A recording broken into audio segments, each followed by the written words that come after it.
जनता ने बदलाव के लिए मतदान किया। हम जनता के इस जनादेश को स्वीकार करते हैं और आम आदमी पार्टी श्री भगवंत मान, श्री अरविंद केजरीवाल को मुबारकबाद देते हैं। उत्तर प्रदेश में हम कांग्रेस पार्टी को जमीनी स्तर पर पुनर्जीवित करने में तो सफल रहे, पर हम उस जनमत को सीटों में नहीं बदल पाए।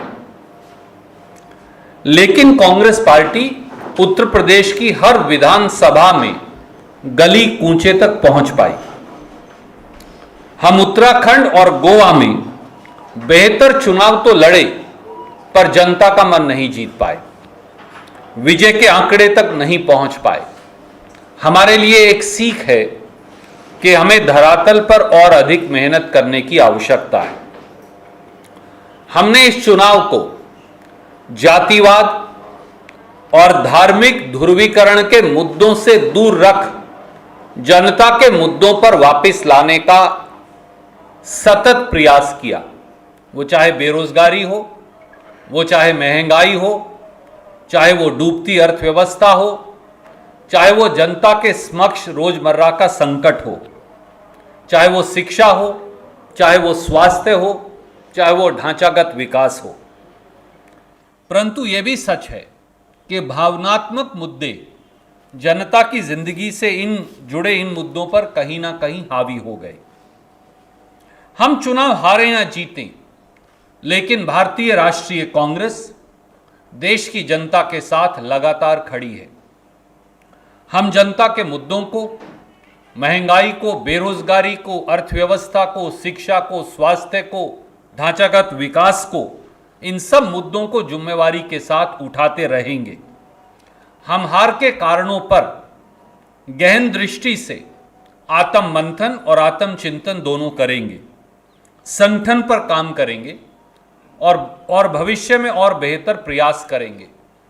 कांग्रेस अध्यक्षा श्रीमती सोनिया गांधी जी ने यह भी निर्णय लिया है कि वो बहुत जल्द कांग्रेस कार्य समिति की बैठक बुलाकर इन सारे हार के कारणों और पांचों राज्यों के चुनाव पर एक व्यापक अंतर्मंथन कांग्रेस कार्य समिति करेगी।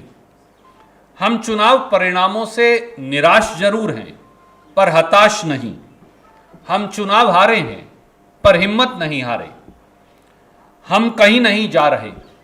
हम लड़ते रहेंगे जब तक जीत हासिल ना हो जाए, और वो जीत जनता की जीत हो। हम लौटेंगे नए बदलाव के साथ, नई रणनीति के साथ। सभी विजेताओं को एक बार फिर दिल से बहुत बहुत हार्दिक बधाई और पांचों राज्यों की जनता को एक उज्जवल भविष्य के लिए बेहतर शुभकामनाएं। I'll say it very, very briefly in English and then I'll take your questions. I take this opportunity to extend our felicitations to all the political parties and individuals who have achieved success in the elections to the 5 election going states.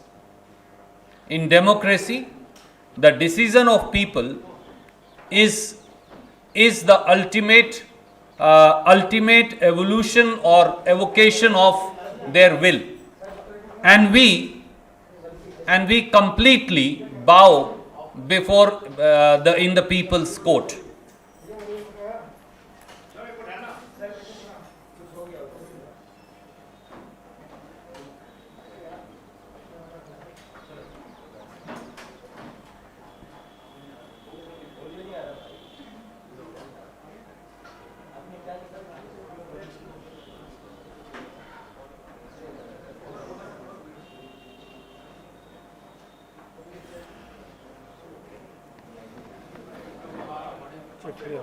Can you hear me now?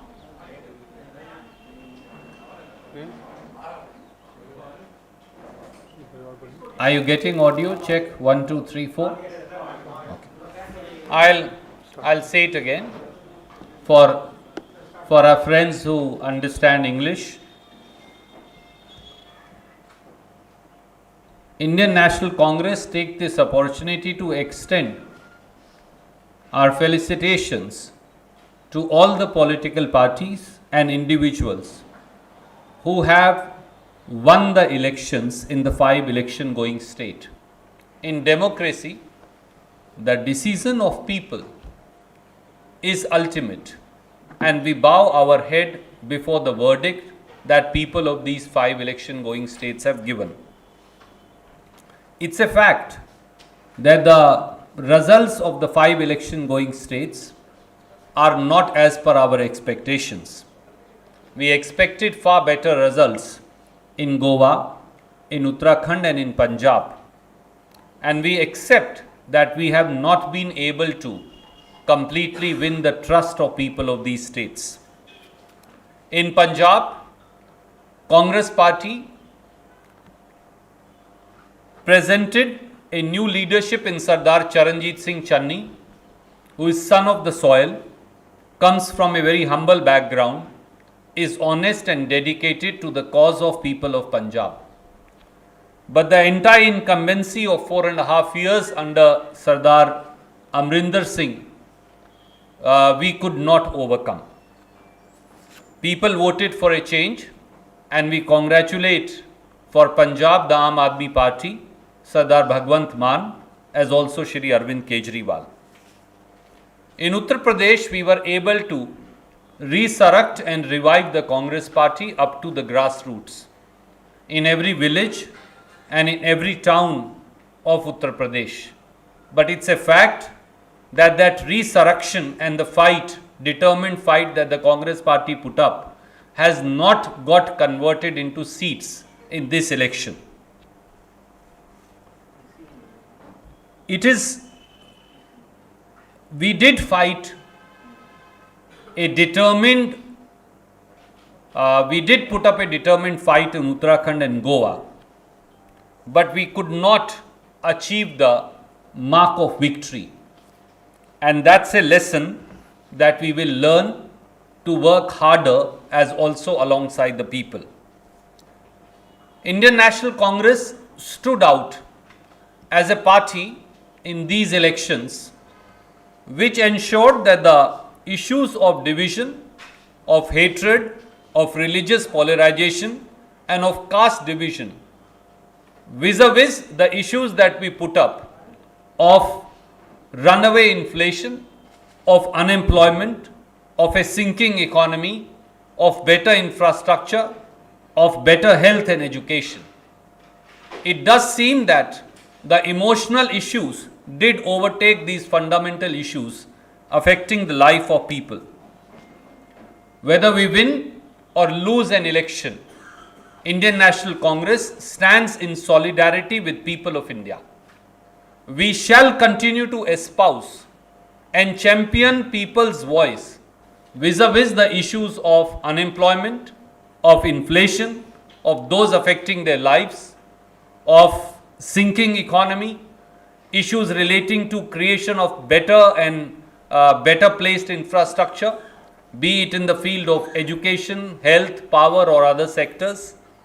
And we shall continue to work with people.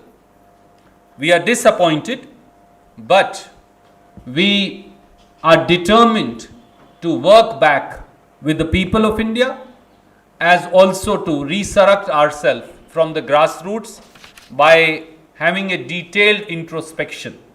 Very soon, Honorable Congress President Shrimati Sonia Gandhi will be calling a meeting of the Congress Working Committee to discuss threadbare all the issues which affected us in the 5 election going states. Once again, I take this opportunity to congratulate all the winners in all the 5 election going states. I also thank all the Congress leaders and workers in the 5 election going states for the hard work, zeal and dedication that they worked to make the party a success, although we haven't succeeded. I also extend my best wishes to people in these 5 states for a better future, for working with the new governments. Any questions? I'm happy to take one by one. Okay. I'll come back to you. एक उत्तर प्रदेश से, एक पंजाब से। उत्तर प्रदेश में प्रियंका गांधी वाड्रा की मेहनत काम नहीं आई चुनावी नतीजों के तौर पे, और दूसरा पंजाब, जिसमें की उम्मीद ये की जा रही थी आपकी पार्टी की तरफ से ही कि किसान आंदोलन के बाद ज़्यादा अच्छी उम्मीद है सरकार रिपीट करने की, लेकिन क्या वहाँ आंतरिक कलह जो है वो पार्टी को खा गई? आदरणीय साथी, उत्तर प्रदेश में श्रीमती प्रियंका गांधी जी ने सामाजिक न्याय की लड़ाई लड़ी। मैं सिर्फ इतना कहूंगा कि जो लड़कियां लड़ सकती हैं वो कभी हारती नहीं। लड़कियां दृढ़ता से खड़ी हैं, लड़ी हैं और लड़ती रहेंगी। प्रियंका गांधी जी के नेतृत्व में उत्तर प्रदेश की हर विधानसभा तक कांग्रेस पार्टी का तिरंगा पहुंचा, हमारा काडर क्रिएट हुआ। हर मुद्दे पर जो उत्तर प्रदेश की जनता से जुड़े थे, श्रीमती प्रियंका गांधी और कांग्रेस नेतृत्व ने आगे बढ़कर लड़ाई लड़ी। ये सही है कि हम उसे जनमत में इस बार नहीं बदल पाए, पर हमें भी विश्वास है कि वो बीज जो प्रियंका गांधी जी ने और कांग्रेस के नेताओं ने, कार्यकर्ताओं ने अंकुरित किया है, वो बीज एक दिन वट वृक्ष बनकर उभरेगा। पंजाब में आपने कांग्रेस पार्टी के वैचारिक भिन्नता का मुद्दा उठाया। मैं ये कहूंगा, पंजाब ही क्यों, हर प्रदेश के अंदर, प्रदेश में जो हमारे नेतागण हैं, हमारे साथी हैं, उन्हें ये सोचना पड़ेगा कि क्या वो एक दूसरे से राजनीतिक प्रतिस्पर्धा में कहीं उस पेड़ को तो नहीं काट रहे जिस पर हम सब बैठे हैं। क्या राजनीतिक इच्छा शक्ति या राजनीति में पद पाने की इच्छा इतनी मुखर तो नहीं हो गई कि हम कांग्रेस पार्टी को हराकर दूसरी पार्टियों को मजबूत कर रहे हैं। जब मैंने अंतर मंथन और आत्म विश्लेषण की बात की तो मुझे खुले मन से यह कहने में दिक्कत नहीं कि हर प्रदेश के अंदर जहां चुनाव हैं वहां भी, जहां चुनाव होंगे वहां भी, और जहां चुनाव होने हैं वहां भी प्रदेश के हर नेता को समेत मेरे, हम सबको बजाय केवल राष्ट्रीय नेतृत्व की ओर देखने के ये आत्म विश्लेषण जरूर करना पड़ेगा कि क्या हम उस पेड़ को ही तो नहीं काट रहे जिस पर हम खुद बैठे हैं। अगर हम उस टहनी को ही काट देंगे तो माफ कीजिए, फिर पेड़ भी गिरेगा, टहनी भी गिरेगी और नेतागण खुद भी गिरेंगे, जैसा कई राज्यों के परिणामों से सामने आया। इसलिए आज इस मन से, बड़ी बेबाकी से और मुखरता से मैं ये कहना चाहूंगा, विनम्रता से भी कहना चाहूंगा कांग्रेस पार्टी के साथियों को कि हमें उन प्रांतों में भी जहां हम चुनाव हारे हैं और उन प्रांतों में भी जहां भविष्य में चुनाव होंगे, हमें यह सुनिश्चित करना पड़ेगा कि व्यक्तिगत प्रतिस्पर्धा प्रजातंत्र की गरिमा के अनुरूप हो। जब वो राजनीतिक दल जिसके हम हिस्सा हैं उसी का नुकसान करेगी, जब उस पेड़ का ही नुकसान करेगी जिसकी टहनी पर हम बैठे हैं, तो वो व्यक्तिगत प्रतिस्पर्धा व्यक्तिगत नुकसान में बदल जाएगी, जिसका परिणाम हम सबको भुगतना पड़ेगा। मैम, जनता को ऐसा क्या दिखा कि उनको बेरोजगारी, किसान आंदोलन, साल भर 3 किसान जो बिल थे और कोरोना के बाद के जो इफेक्ट एमएसएमई और इन सबको पड़े, वो सब इग्नोर किए जनता ने। और दूसरा, पंजाब में व्हाट वेंट रॉन्ग कि आपने चन्नी जैसे फेस लाए जो एससी हैं और एक नैरेटिव आप लोग सोच रहे थे, वो खुद चुनाव दोनों सीटों से हारे। आपने 2 प्रश्न पूछे आदरणीय मित्र, और मैं दोनों का जवाब आपको दूंगा। मैंने बड़े खुले मन से आपको कहा, भारतीय राष्ट्रीय कांग्रेस ने यह प्रयास किया कि चुनाव में हिंदू मुसलमान, जात पात, क्षेत्रवाद, भावना में बहे जाने वाले मुद्दे, उनसे उठकर जनता की जिंदगी से जुड़े सार्थक मुद्दे, वो राहुल गांधी जी हों, वो प्रियंका गांधी जी हों, वो कांग्रेस के हर नेता हो, हमने ये प्रयास किया कि वो मुद्दे चुनाव का केंद्र बिंदु बने। वो बेरोजगारी हो, वो कमर तोड़ महंगाई हो, वो डूबती अर्थव्यवस्था हो, वो शिक्षा हो, सड़क हो, बिजली हो, स्वास्थ्य हो। परंतु लगता है प्रथम दृष्टि से कि भावनात्मक मुद्दे जनता के इन सार्थक मुद्दों पर हावी हो गए। पर जैसा मैंने कहा, प्रजातंत्र में जनता का निर्णय सर्वोपरि है और मैं इस मन से न जनता के निर्णय पर, न उनके न्याय पर, न उनके विवेक पर कोई प्रश्न उठाऊंगा। मुझे लगता है कि कहीं ना कहीं एक जागरूक पत्रकार के तौर पर आप सबको भी इस सवाल का जवाब ढूंढना चाहिए। दूसरी बात आपने कही पंजाब में नेतृत्व बदलाव की। पंजाब में 4.5 साल से एंटी इनकम्बेंसी थी और 99.9% विधायकों ने एक स्वर से वहां नेतृत्व परिवर्तन की मांग की। हमने केवल उस मांग को स्वीकारा, हमने उससे ज्यादा कुछ नहीं किया, क्योंकि अगर मैंने इस सवाल का जवाब पहले भी दिया है कि अगर हम वो मांग ना स्वीकारते तो फिर आप बोलते कि कांग्रेस का शीर्षतम नेतृत्व है वो ऑटोक्रेटिक है, वो विधायकों की बात नहीं सुनते। और 111 दिन की सरकार में सरदार चरणजीत सिंह चन्नी ने, जो एक साधारण दलित परिवार से आते हैं, एक सबल नेतृत्व भी दिया, एक बेहतरीन सरकार भी दी, और वो सारे निर्णय जिनका और लोग वादा करते थे, सरदार चरणजीत सिंह चन्नी और कांग्रेस पार्टी ने जमीन पर उनका क्रियान्वयन कर दिया। अब कोई ऐसा निर्णय नहीं बचा जो किसी पार्टी ने वादा किया हो जो कांग्रेस ने उसका क्रियान्वयन जमीन पर ना कर दिया। जैसा मैंने कहा, सब नेताओं को पंजाब समेत अब अंतर्मंथन और आत्म विश्लेषण करने की आवश्यकता है कि कहीं हम सब उस टहनी को तो नहीं और पेड़ को तो नहीं काट रहे जिसकी टहनियों पर हम बैठे हैं, और व्यक्तिगत प्रतिस्पर्धा कहीं दूसरी पार्टियों के फायदे और खुद की पार्टी के नुकसान में तो नहीं बदल गई है। उस सत्ता की आकांक्षा इस हद तक, इस कदर तो नहीं बढ़ गई कि हम विरोधी की मदद और खुद के पक्ष का नुकसान करने में लग गए हैं। पार्टी के हर कार्यकर्ता, प्रदेश के हर नेता को इस पर चिंतन करना पड़ेगा। Ma'am, I'll come to you.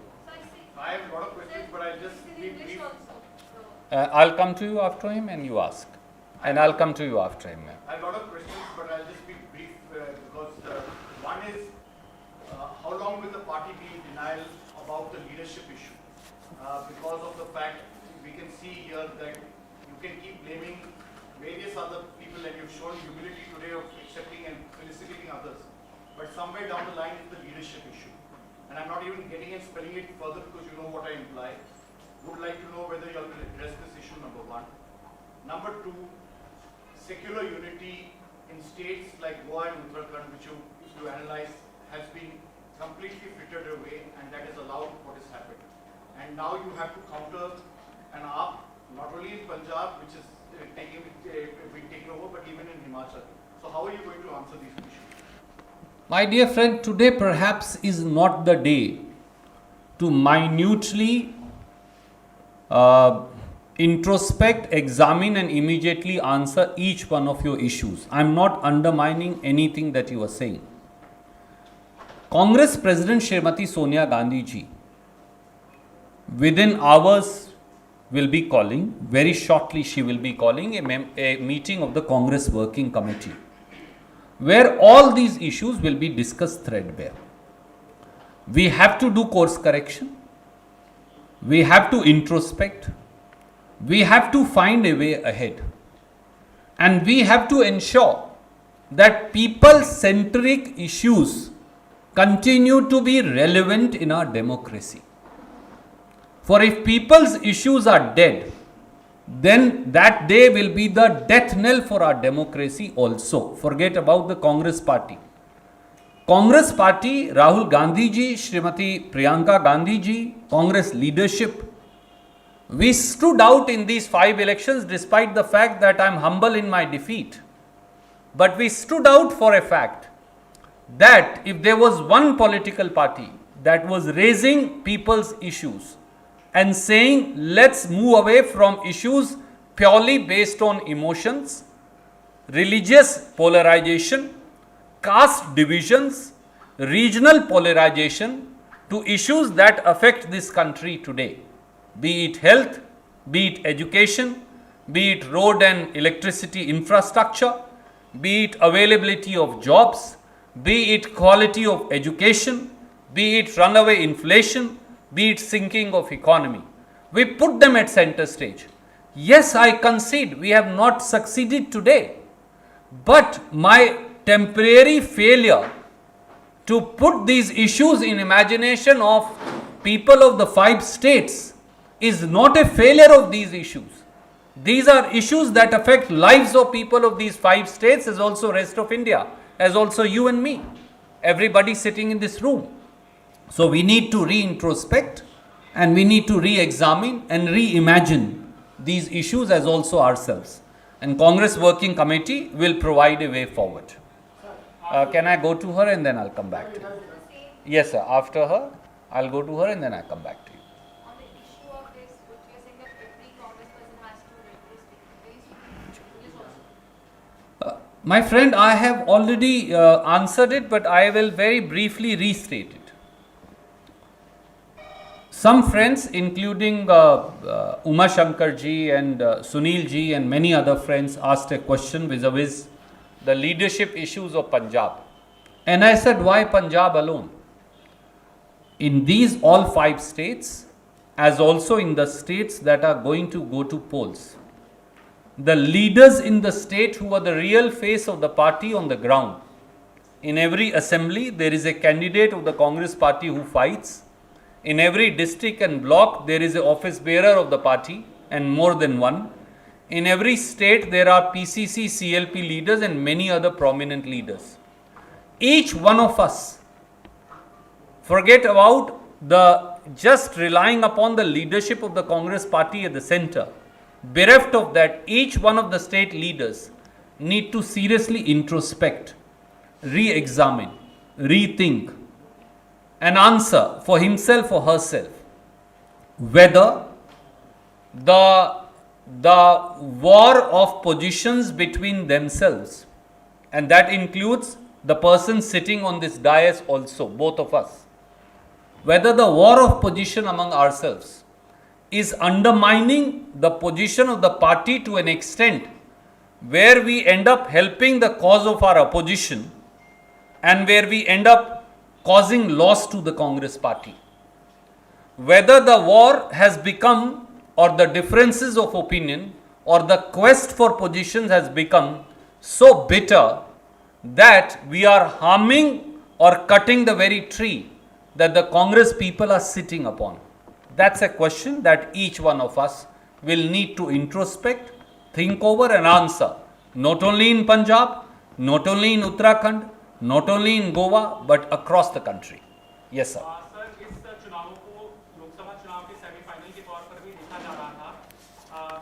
Just to brief on that, आपने जवाब दिया कि आपको चिंतन की जरूरत है ऑन कमेंट में 2024 की राह क्या इन चुनावों के परिणामों के बाद और ज्यादा कठिन हो जाएगी? आदरणीय साथी, ये बहुत सारे पत्रकार मित्र जो हैं उनके अपने अपने जज्बात हैं और मैं उनका सम्मान करता हूं.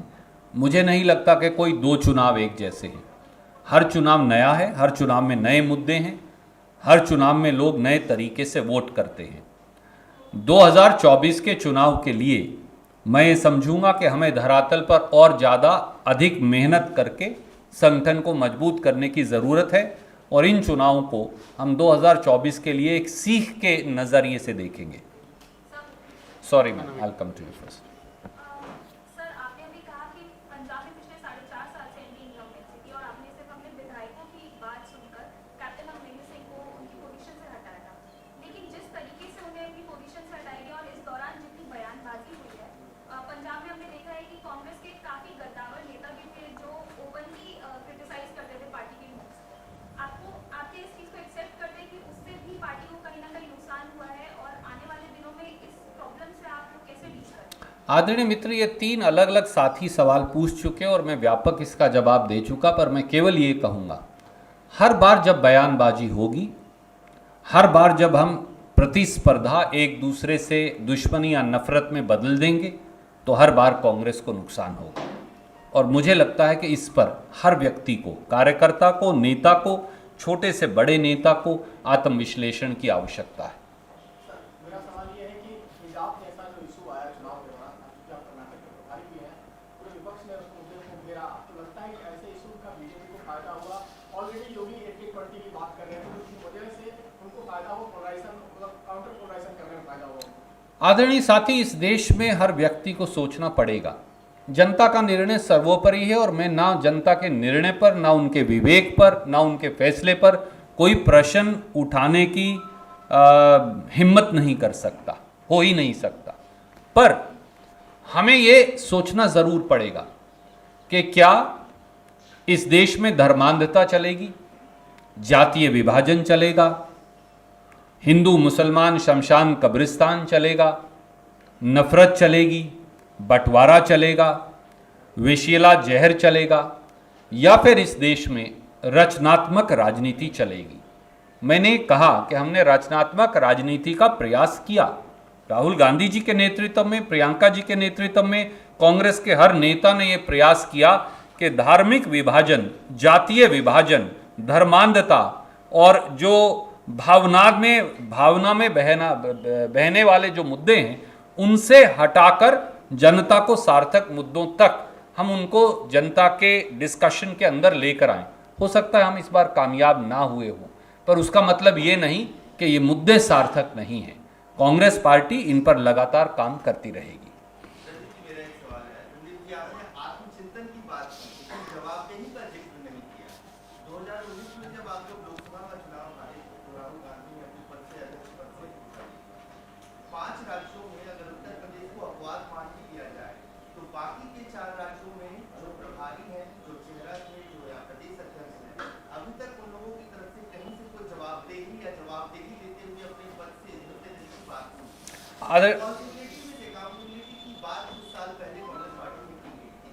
क्या वो सिर्फ राहुल गांधी के ऊपर ही लागू होता है, बाकी लोगों को उसमें आप लोगों ने ये जी नहीं, श्री राहुल गांधी जी ने तो अपनी जिम्मेवारी 2019 में ली ही थी और बाकी सबकी जवाबदेही भी है। और कांग्रेस कार्य समिति की बैठक बुलाने के पीछे यही लक्ष्य है कि नए सिरे से इन सारी बातों पर चर्चा हो, विश्लेषण हो और जो निष्कर्ष निकलेगा वो हम आपको बताएंगे। बहुत बहुत धन्यवाद।